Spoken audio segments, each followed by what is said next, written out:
Good morning, good afternoon, or good evening, depending on where you are, and welcome. My name is Yulia Joja. I'm a senior fellow at the Frontier Europe Initiative of the Middle East Institute, and it is my pleasure to welcome you all to today's event on the Olympics and the Russian invasion.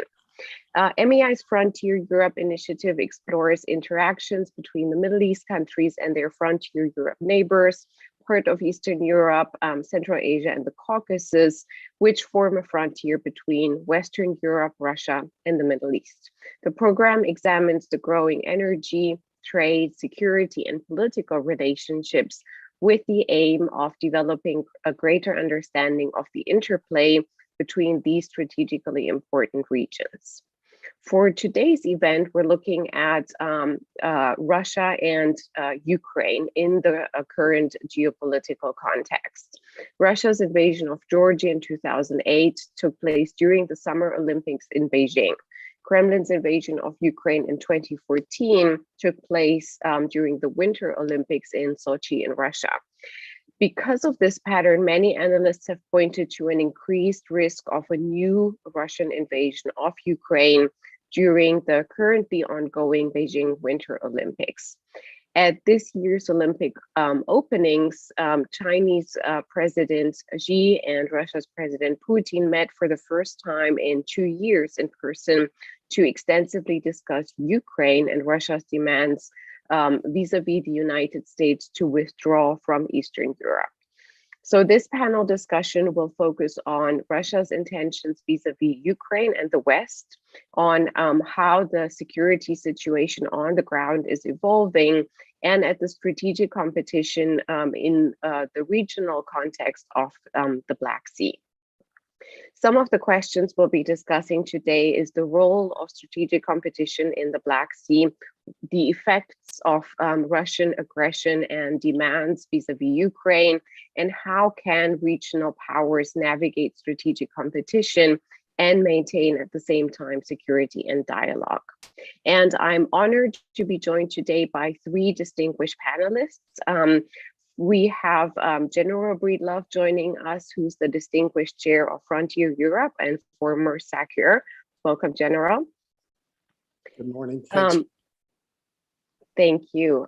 We also have joining Robert McConnell, who's the co-founder of US-Ukraine Foundation and the coordinator of external relations of the Friends of Ukraine Network. Welcome, Bob. Thank you. And last but certainly not least, our MEI Director of the Turkey Program and Senior Fellow within the Frontier Europe Initiative, Gönül Tol. It's good to have you here with us. Thank you. To read our panelists' full bios, please visit MEI's website. And most importantly, I look forward to taking audience questions through Zoom's Q&A feature, which you can find on your screens. For those of you calling in by phone or watching our panel on the live stream on YouTube, you can ask a question by emailing events@MEI or tweeting us at MEI. If you have any technical issues, again, please email events@mei.edu. Please feel free to ask a question at any time throughout the panel. I'll be looking towards your questions and will factor in as many as possible into our discussion today. And I'd like to get the conversation going, turning first of all to you, General Breedlove. You've recently been to Ukraine and met on the ground with a number of policymakers over there, including with President Zelensky. You have followed and still do in detail what is going on the ground, and it's difficult to assess with a lot of information, misinformation and disinformation in Western and Eastern media, what is actually going on. We've seen reports just this morning of bombings of a kindergarten and maybe even a high school in the Donbass, cyber attacks peaking in Ukraine and now across the region as well. So I would like to ask you to give us your assessment and your sort of evaluation, your analysis from the ground, from how Ukraine looks like surrounded by Russian military capabilities and Russian troops, and how you assess the situation on the ground, in this different context of different messaging, right? With the Ukrainians saying to keep our calm, with the West continuing to warn of imminent attacks. Please, General Breedlove, the floor is yours. Well, first of all, thanks for having me, and it's great to be here with these two incredible panelists. On the visit, one of the things that first jumped out at us is that the president and his entire team of leadership that we met with, including down to the opposing parties in the Rada, they're concerned first with what is happening right now, which is the economy is in retreat because of the Russian pressure and the fears that brings forward, and the currency is under pressure, and the president is working hard using his international reserves to try to keep the currency at the right place and solvent. And they saw that as the first and most immediate threat, actually, to their country. They absolutely understand what's going on the edges of their country, and I think the West is doing a better job of sharing intelligence with them, so they know that as well. But the economy and the retreat of the currency was first and foremost in their mind. And you brought up a wonderful point, not a wonderful point, an unfortunate point about the story of the kindergarten this morning. One of the things the president said is he's really disappointed in the Western press because the Western press is myopically focused on the forces and the military angle. And what the Western press is not reporting are on the cyber attacks, the attacks against the electrical system, the gas and power systems, the schools, and the threats against school buses. All of these things are designed to, decrease the common Ukrainian family's trust in what's going on around them. And that was happening while we were there. And all of these things are going on. But, what the president said is the West is not talking about the war that is already happening inside our country. They want to talk about this military fight. And so we received the message loud and clear that's a story we need to be telling, that the gray zone war, the hybrid war, whatever you want to call it, what Mr. Putin and Gerasimov call active measures, those are all happening right now in Ukraine. Second, the military situation. First, I would like to disavow some words that are used a lot out there. I think they just reflect a lack of understanding. Now, a lot of people are using these general invasion, full-scale invasion, all these big terms. There's not enough force there to do a full-scale invasion of Ukraine.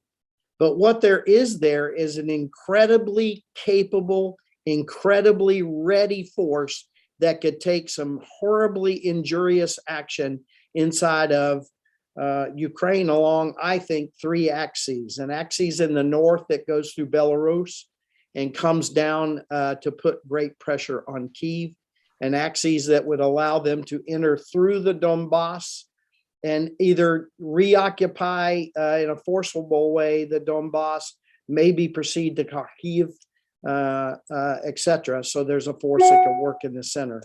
And then there's a force that would be incredibly capable of moving along the coast, encircling Mariupol, and possibly taking the water fields and supplies north of Crimea. And some believe a force that is able to also move towards Odessa and marry up with a maritime landing there by the naval infantry and taking Odessa, which would completely cut Ukraine off from the sea. And so I just want to restate, I think there is an incredibly ready, incredibly capable force that is positioned to do these maneuvers in the north, the center, or the south. I don't really think they can do all of those, but they can certainly do two of them simultaneously with the force they have, and that would be a horrendous problem for Ukraine. Some people are using 100,000. I saw a number this morning, over 200,000. I think the number that I believe right now is about 130,000 people. And they are growing every day. This first force where they showed them loading on trains and they were saying they were moving aft. That force actually moved forward. This is Maskirovka at its finest, taking pictures of a force that's moving toward the front and claiming it's going home.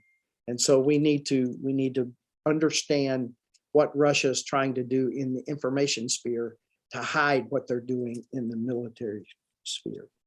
And then the last thing I would like to point out is I believe that we need to be focused on and ready to help our Ukrainian brothers and sisters. But we have to remember that this is bigger than Ukraine. Ukraine is a tool and the first step in what I think is a move to reset the security infrastructure of Europe.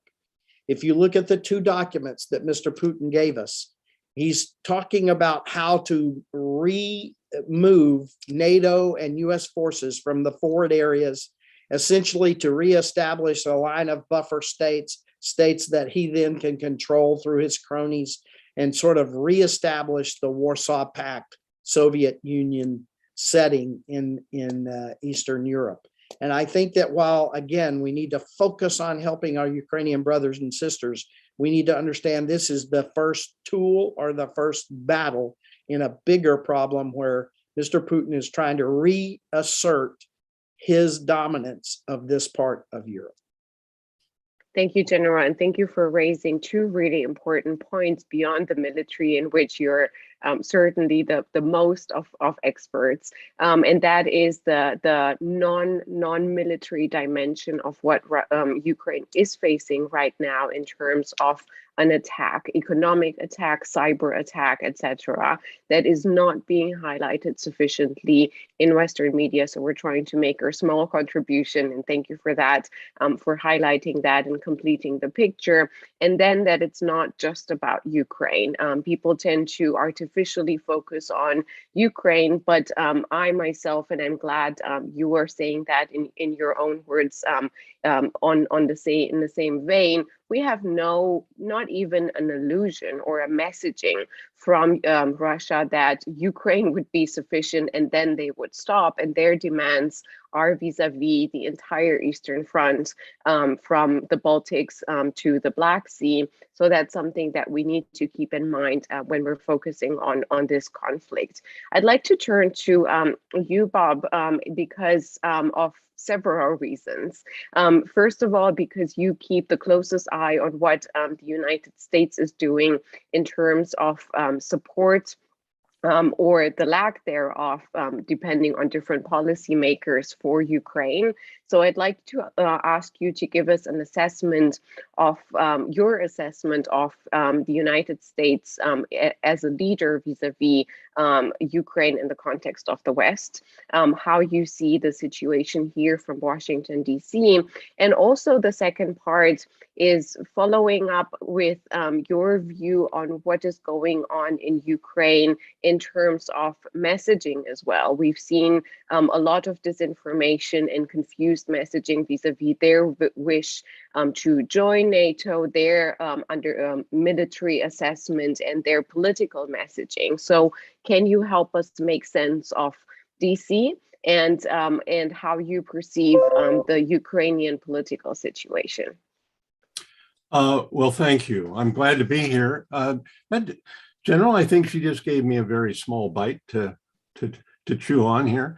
I want to start referencing something else. I'm a student of General Breedlove, and we've talked about elements of the war. He calls it DIME, diplomacy, information / propaganda, military and economic. And I believe that we are starting to see more people in our government genuinely looking at all of those elements. I think the United States has been so far behind, I mean, just way behind in the propaganda war. But more recently, I think we've engaged that much better, and are starting to come up well in rebutting what Russia is putting out. In the general thing about Washington, historically, and I won't go back the 100 years, but historically, for over 100 years, Congress has always been the leader in support for Ukraine. And that, I think, remains the case. The Biden administration, I think you have to give them pretty good marks now for their dealing with. I mean, it's not a simple task. It's not trivial to try and keep our allies together, including NATO allies. They're not all together, certainly, but one of Russia's big targets is to get those allies separated on issues and so forth. And I think it's commendable how far the Biden administration has come to keep people pretty much on the same page. As far as engaging early on, I don't give the same high marks to the Biden administration, because had a lot more deterrent arms and so forth been done 5-6 months ago, I think the overall situation would look a little bit different. But they have engaged. They are getting things to Ukraine, trying to monitor exactly what all weapons and so forth have gotten there is not the easiest thing. I'm not sure. One of the things that we, the Friends of Ukraine Network, which General was part of, have really urged for well over a year are coastal batteries, and I'm not sure that's happened yet. But obviously, Washington is not a singular thing. We have the executive branch, we have Congress, and I will turn to Congress here. Congress has always been bipartisan as far as Ukraine is concerned. And the general has just been testifying yesterday. There was another virtual hearing yesterday.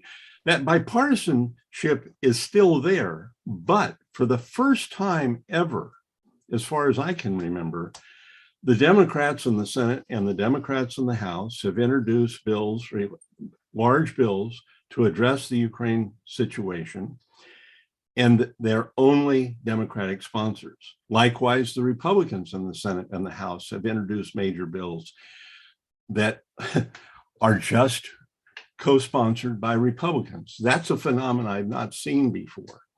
Now, I can't speak to exactly what's going on in the back rooms. I know that both sides tell me they are trying to work out so that they come up with a bipartisan piece of legislation.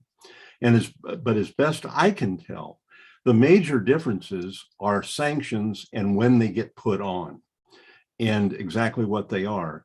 The Biden administration is supporting the Senator Menendez's bill, and it holds back on when sanctions would be put on, very much after, quote unquote, the invasion, whatever that ends up being.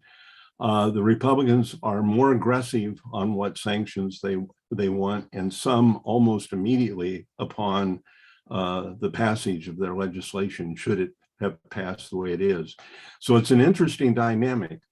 Now, we have the Munich conference coming up, and Vice President Harris is representing the executive branch, but there's either 40 or 42 members of Congress that are on their way to the Munich conference, bipartisan group.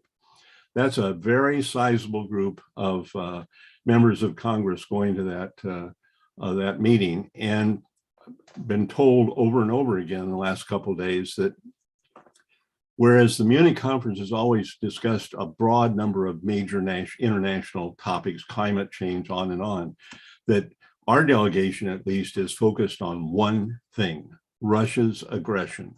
And so it's going to be very important to watch that. The dynamics here in Washington are pro-Ukraine.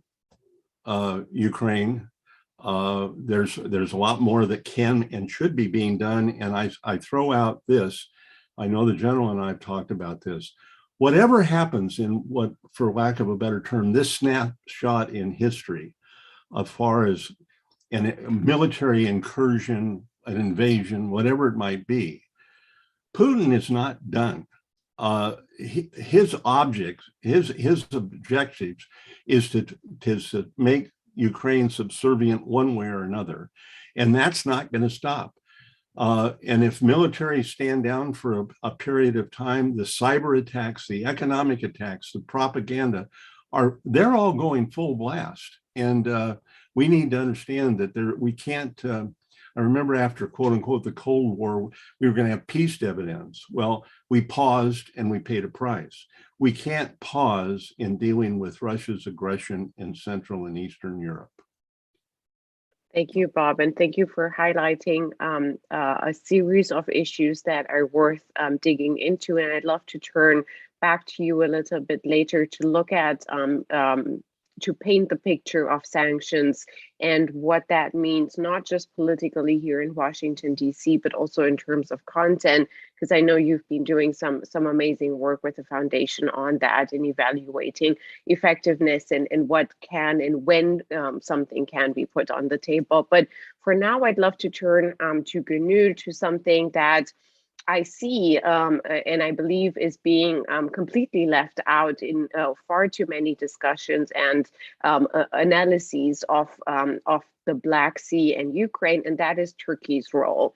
I've been personally lamenting the lack of support from other Western members of NATO vis-à-vis Ukraine, with the exception of what is now called the Anglo-Saxon dimension. But a lot has happened from the side of Turkey. We've seen significant support with far too little media attention from Turkey, but also Turkey is playing such a complex role in the region because it has to balance out Russia's role in its relationship there, which is even more complicated than the relationship with Ukraine. So can you tell us how you see the relationship between Turkey and Ukraine in the current context, and what role Turkey is playing vis-a-vis Ukraine and Russia as we speak and as we're looking at the situation? Well, thank you, Yulia. I think the relationship, the close, particularly defense partnership that Turkey has been cultivating with Ukraine is significant. And it's mutually beneficial. It's not good for Ukraine, but I think it also has something to do with Erdogan's domestic calculations. So I think the rapprochement that we've been seeing between the two countries that picked up steam since the Russian annexation of Crimea in 2014, it has several drivers. And I think from President Erdogan's point of view, the number one driver is the defense partnership. Because Ukraine is not just an important export market for Turkish defense products, but it's also key to Erdogan's efforts to mitigate, if you will, the negative repercussions of Western sanctions on Turkey's defense industry. You'll remember Turkey's purchase of the Russian S-400 missile defense system. Its attack on the West's allies in Syria, on the Kurds, as well as Turkey's participation, support to Azerbaijani army in the most recent Nagorno-Karabakh conflict. All these things prompted Western sanctions. And these sanctions have led to serious problems for Turkey's defense industry. It's led to problems in military procurement and also in production. And one such problem is in the area of engine production. Due to the lack of engines for Turkey's drones and jets, Turkey wants to develop an indigenous engine technology, and is hoping that Ukraine could help Turkey, because Ukraine designs and manufactures those engines in many countries. So Turkey is hoping to get the know-how. On his most recent trip, for instance, President Erdogan, he signed a free trade agreement and also announced a deal for Ukraine to manufacture Turkish armed drones. So, and Ukraine also will be supplying Turkey with engines.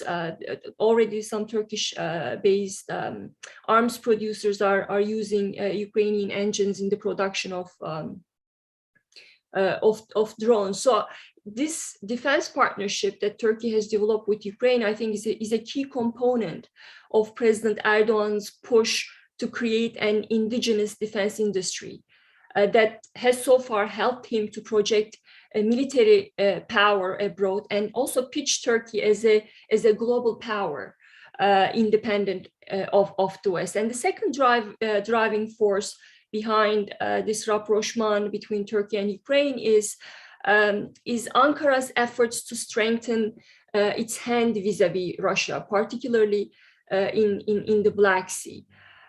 So since 2014, a balance of power in the Black Sea has shifted in Russia's favor. Russia increased its military presence in the region so much that Putin now considers the Black Sea the centerpiece of Russia's power projection into the Mediterranean. And that's a huge problem for Turkey because Turkey once had the edge in the region. So from Erdogan's point of view, he sees that as a threat. In 2016, for instance, I remember he appealed to Turkey's NATO partners and said, argued that the Black Sea had become a Russian lake and called for a greater NATO presence. And that's a shift from Turkey's previous policy of keeping the alliance out. And that tells you how frightened Turkey is of the increasing Russian presence in the Black Sea region. And of course, if you look at it from Ukraine's point of view, look at this close partnership, cooperation with Turkey is a key component of its strategy to deter Russia, especially since NATO membership now remains a distant prospect. But you mentioned something in your earlier remarks. You said that Turkey has been absent in discussions, and there's a reason for that. So if you'd ask me, given the defense partnership between Ukraine and Turkey, could Turkey tip the balance in the current standoff? My answer would be no. I mean, some people are optimistic, saying that Turkey could be the key to Western efforts to counter Russia, and they urge us to look at places like Turkey's track record in Syria or in Libya and in Nagorno-Karabakh, for instance. But obviously, Ukraine is different, right? It's a lot more important to Putin than Syria, Libya, even South Caucasus. So it's very difficult to change his calculations there. And Turkey's supply of drones to Ukraine hasn't really changed the balance of power on the ground. But I think more importantly, Turkey is in no position to counter Russia's actions in Ukraine, whatever they might be. Consider Turkey's response to previous Russian aggression. For instance, in 2008, during when Russia invaded Georgia, and Turkey has close ties with Georgia, it has diplomatic and commercial ties. Erdogan took great pains to accommodate Moscow. For instance, Turkey denied large US ships carrying humanitarian aid to Georgia access to Black Sea, and assured Russia that smaller US ships would leave the region, the Black Sea, before the period mandated by the Montreal Convention expired. So that is, I think, that was telling. And also Turkey's response to Russian annexation of Crimea was muted as well.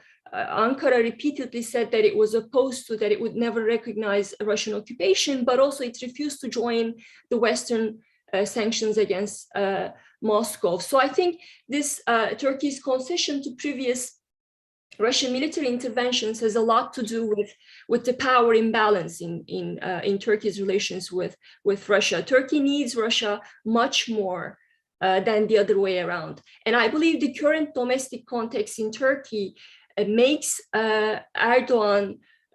makes Turkey even more vulnerable to potential Russian retaliation if Turkey follows a more forceful policy vis-a-vis Ukraine. Erdogan faces a lot of problems at home ahead of next elections, which are scheduled to take place in 2023. And top among them is the country's struggling economy. And he's betting on a good tourism season this summer. to replenish the country's depleted foreign reserves. And income from Russian tourists makes up a significant portion of Turkey's tourism revenues, and that gives Putin a significant leverage over Erdogan. I remember last year, a few days after Ukrainian President Zelensky's meeting with Erdogan, and that was where Turkish president expressed his support for Ukraine's territorial integrity. And Russia, right after that, announced that it was suspending all but I guess 2 weekly flights to Turkey. So the Russian officials said that it was a response to the spike in COVID cases, but many thought that it was a warning shot to Ankara over its close ties with Ukraine. So I think that's why Turkey is in a very difficult spot, and that's one of the reasons why Erdogan has been trying to walk a fine balance. But the bottom line is that Turkey is unlikely to confront Russia in case of an invasion, and Putin probably knows this. But I think Turkey is still a country to be factored into Putin's next moves in Ukraine, given the fact that Turkey has doubled down on its defense cooperation with Ukraine. But Ukraine is not Azerbaijan. I think there are limits to what Turkey can do to help Ukraine militarily in its fight against Russia. Thank you for your assessment, Gnu. From what I understand out of this is how complicated the relationship is that Turkey is trying to balance out with Ukraine. And you're saying that it won't tip the balance, but on the other side, it has been sort of an interesting coincidence that that Turkey is trying to balance out Western sanctions, but at the same time, Ukraine, through the cooperation with Turkey and those specific drones militarily, is compensating for the lack of military equipment that it can get from the West.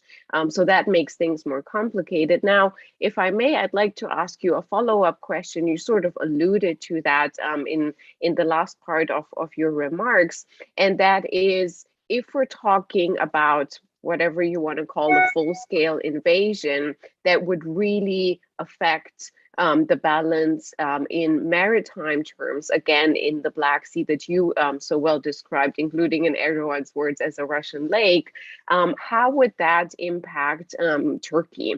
Turkey has seen this before, as you highlighted in 2008 and 2014, but we cannot predict if it would be this kind of intensity or even much worse. And Turkey has to play this complicated balance with the Montreux Convention. So can you imagine scenarios in which military scenarios in which Turkey would rather follow the same pattern as you described in 2008 and partially 2014, or do you assess Turkey's response in the context of this still increased cooperation with Ukraine and national interests in Ukraine on the Turkey side?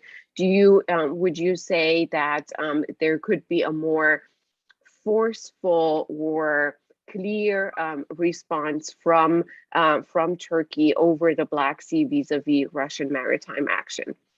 No, I don't think, Yula, that's a great question. And I don't think Turkey is going to pursue a lot more aggressive policy than its policy in 2008 and 2014, because again, Erdogan is now even more vulnerable to Putin's retaliation. But there are a couple of things that Turkey has been doing to counter Russian influence in the Black Sea. It has developed in a way, multi-level strategy to counter what Putin is doing in the region. And one important leg of that strategy is on the home front, where Turkey is, for instance, strengthening its navy. It's constructing naval vessels in country and trying to sell that to countries like Ukraine, for instance. So on the military front, Turkey is taking a lot of steps to make sure to change the balance of power in the Black Sea, and also Turkey is trying to balance Russia through regional military cooperation, and Ukraine is one of them. Another one is Georgia. And also the close partnership that Turkey has cultivated with Azerbaijan is also part of that multi-level strategy.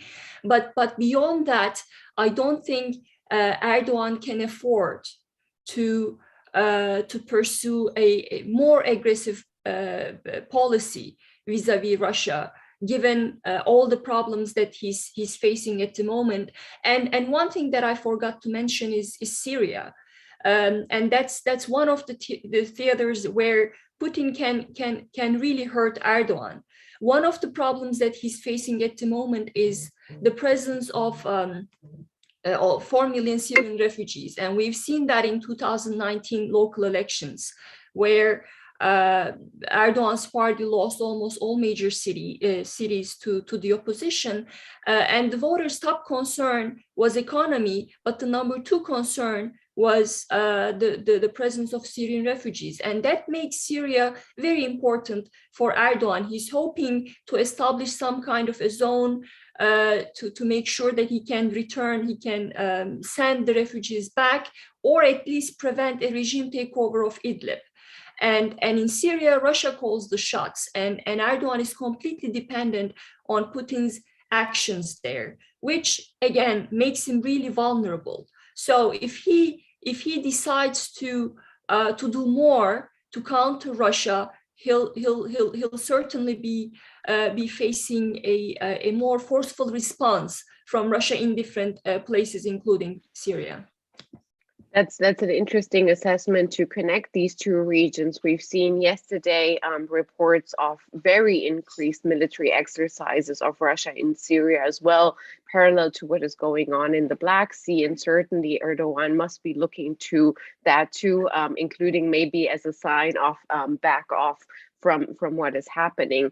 I'd like to turn back to Bob from the military sphere to the political sphere. We've been talking in the West on and on about sanctions.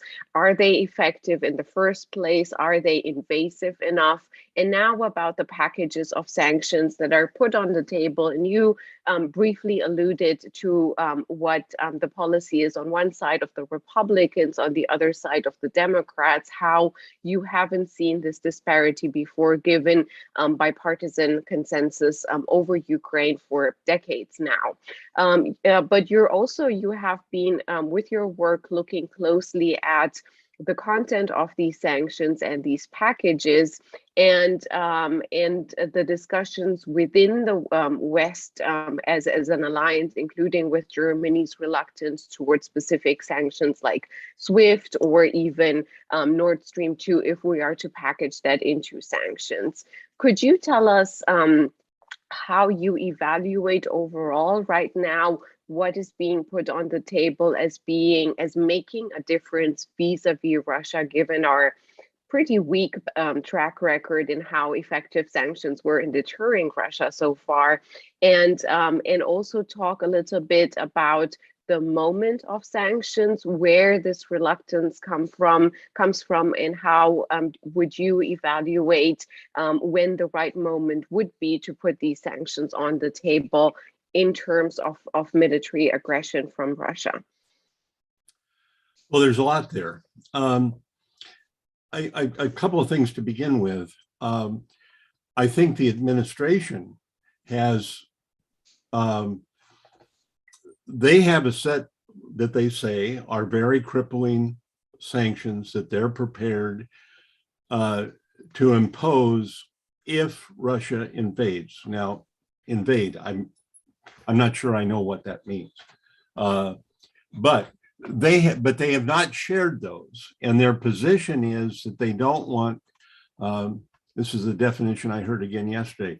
They don't want to announce the specifics of the sanctions they would impose because they don't want to give a heads up to Russia and allow them to be trying to figure out how to get around them if they're imposed.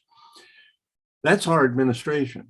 But another part of what the administration is having to do is keep the cats in the sandbox in Europe to agree to what they would impose together should action military action is what seems to be the trigger by Russia entails.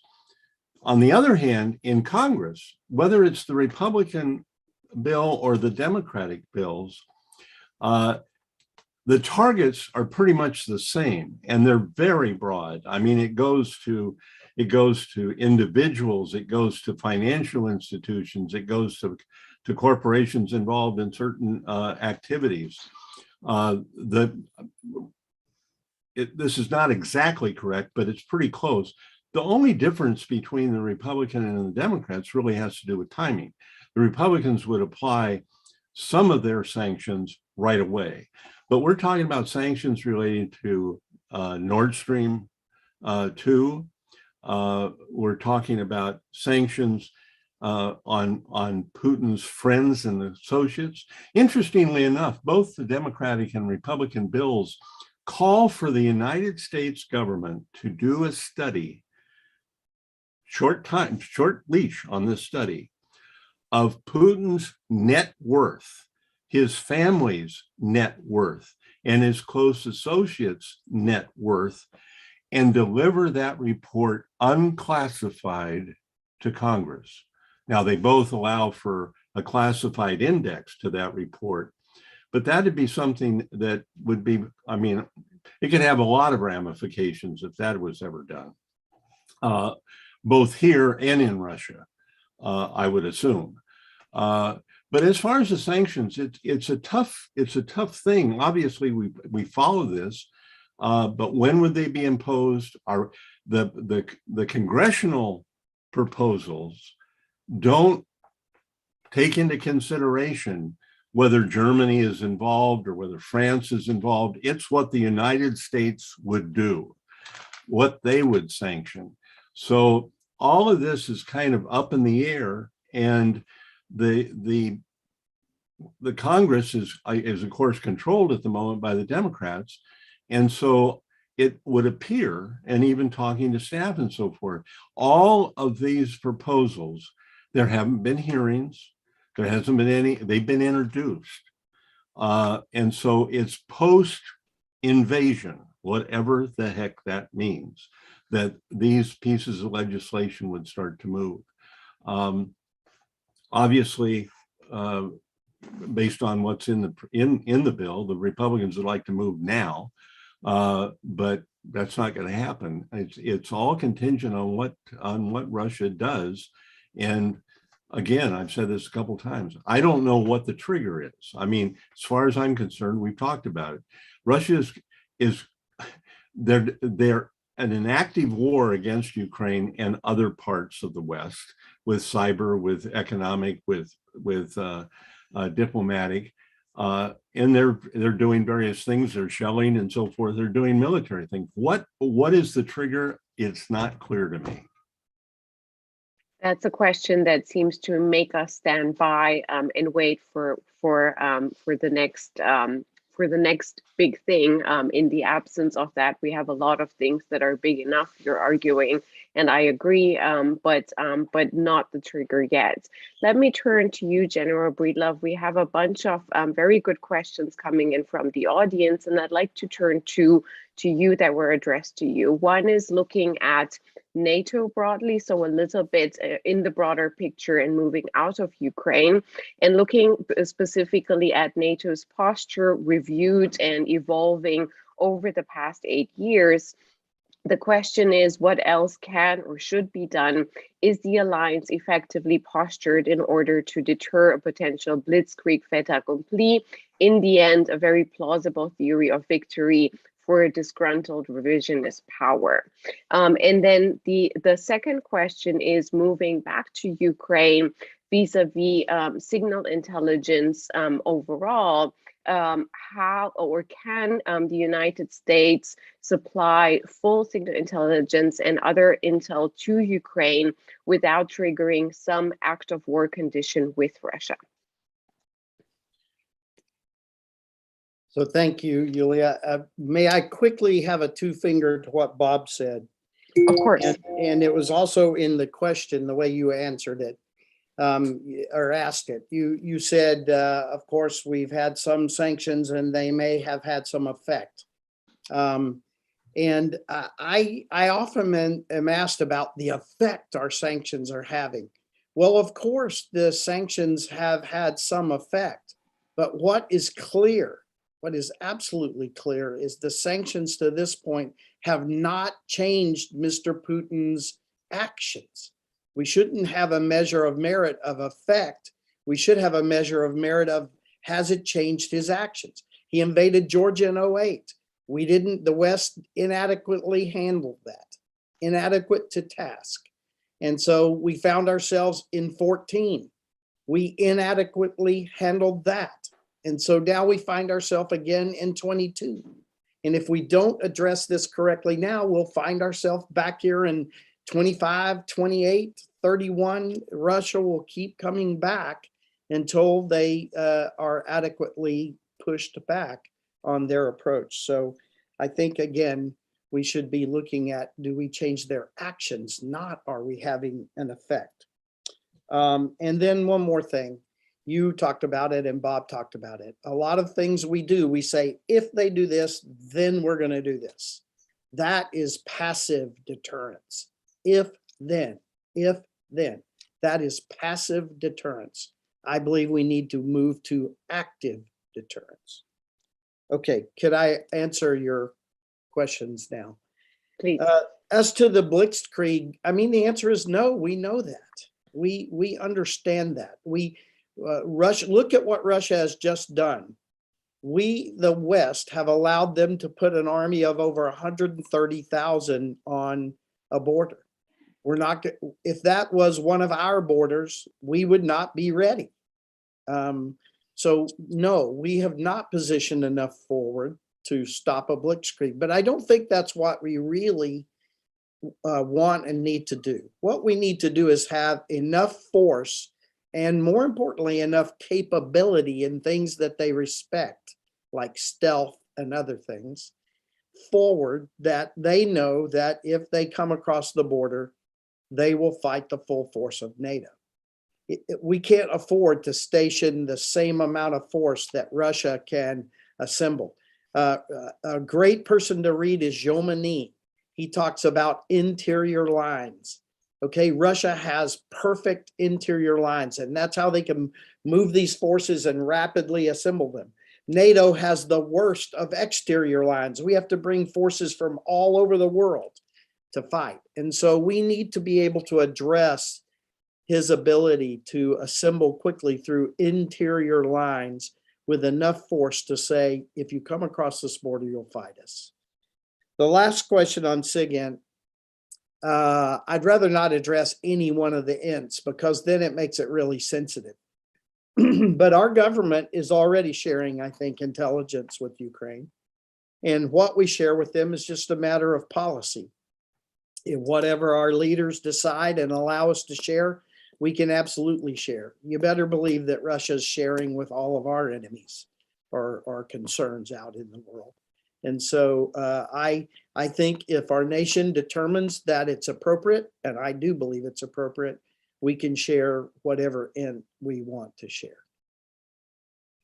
Thank you, General. We only have a few more minutes left, and I would like to use them to give you a brief word, each one of you panelists, in terms of looking at what we're looking at in the future, in the next few days and few weeks as the situation is evolving, and to consider walking away and recommending to our audience what they should be looking for. Are you watching particularly for Western divisions and how Putin is trying to deepen them? Are you rather focused, or do you think we should rather focus on military issues? Do we not focus enough on Ukraine? And if so, what should we pay more attention to?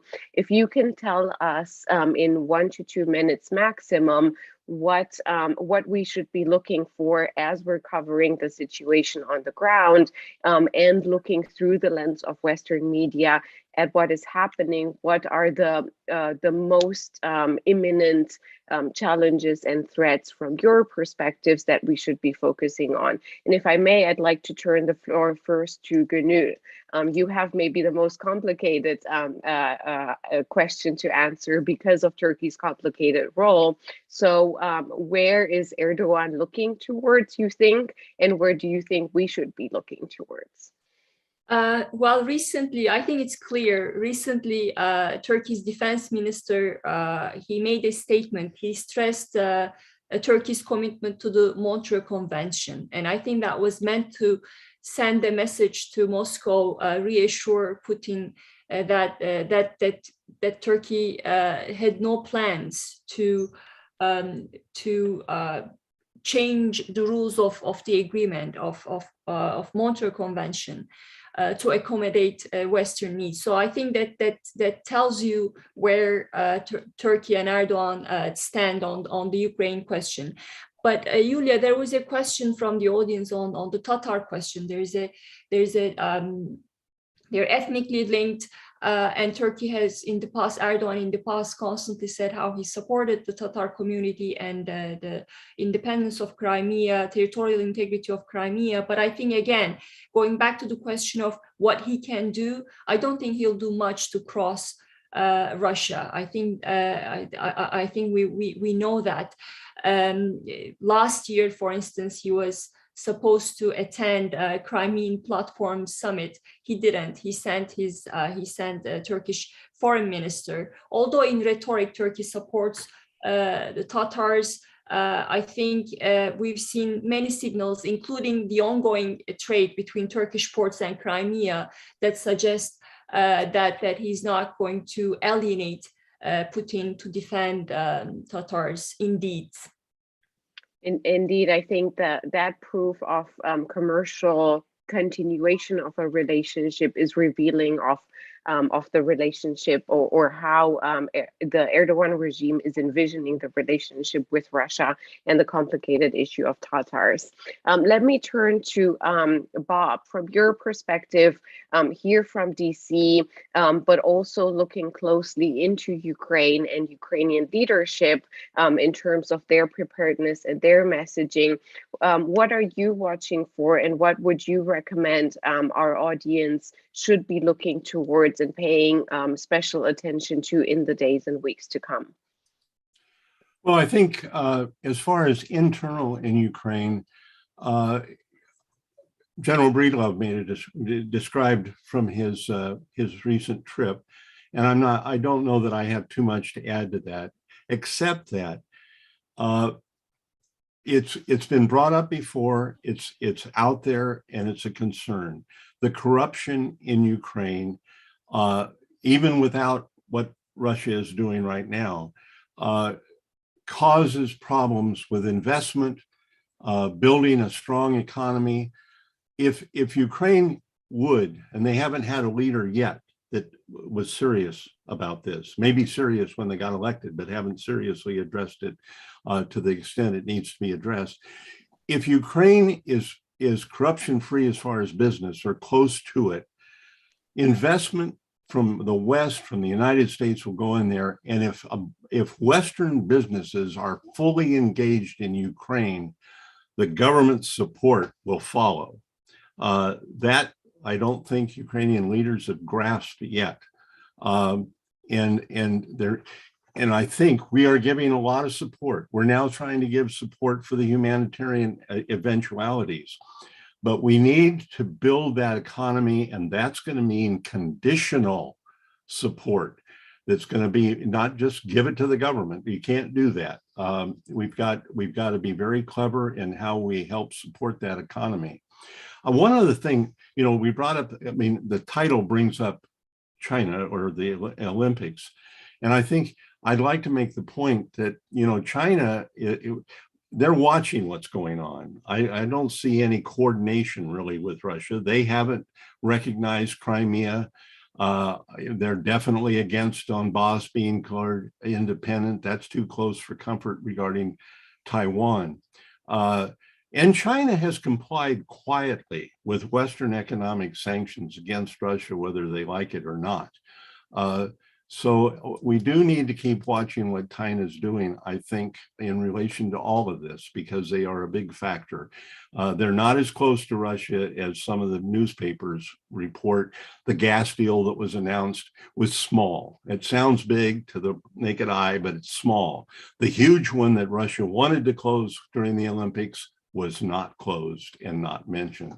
So that's a dynamic I think we keep needing to watch, because China is the largest trading partner with Ukraine other than the EU as a bloc.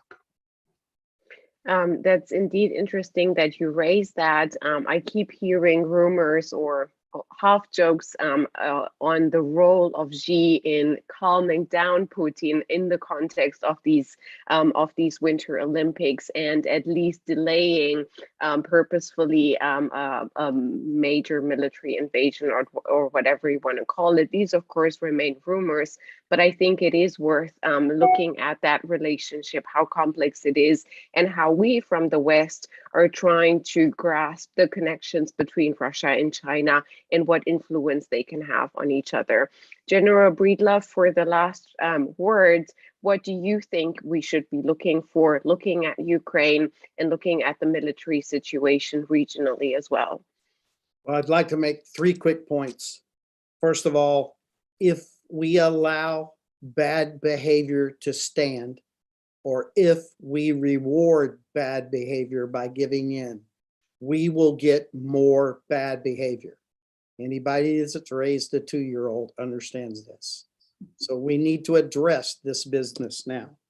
Second, things that I watch for every day is a strong signal of NATO unity. NATO and the EU need to stand firm in addressing this intransigent behavior by Russia. And then third, I believe that we need to focus on our readiness. Give Mr. Putin exactly what he said he didn't want in his 2 letters to us. That is increased readiness, increased presence in the forward area, increased capability and weapons in the forward area, and show them that we are resolved to do what we need to do for our allies and support our friends in Ukraine as we can. Things to watch for now. There's not much more we need to see, which would tell us that Russia is ready to invade. I believe they are absolutely ready and capable now of doing the 3 limited things I described to you before, and all of them would drastically injure Ukraine and probably force the change of the government, which clearly he wants. Thanks for allowing me to participate today, Yulia. Thank you. It is my pleasure and my honor to host you. Indeed, the last note you make in terms of political warfare and how what is happening through the attacks that we're seeing from Russia towards Ukraine is weakening the political system in Ukraine, not just the corruption side that already exists, but the support that the government has for a clearly pro-Western line. So we keep our fingers crossed that they keep strong and brave. Thank you. I want to thank, first of all, our distinguished panelists for joining me today. It's been an honor. Gnutol, Robert McConnell, and General Breedlove. Big thanks, of course, to MEI for helping us put this together as a platform. And finally, a big thank you to our audience for your questions and your participation. And with that, I wish you all a good rest of the day. And let's hope for peace and quiet on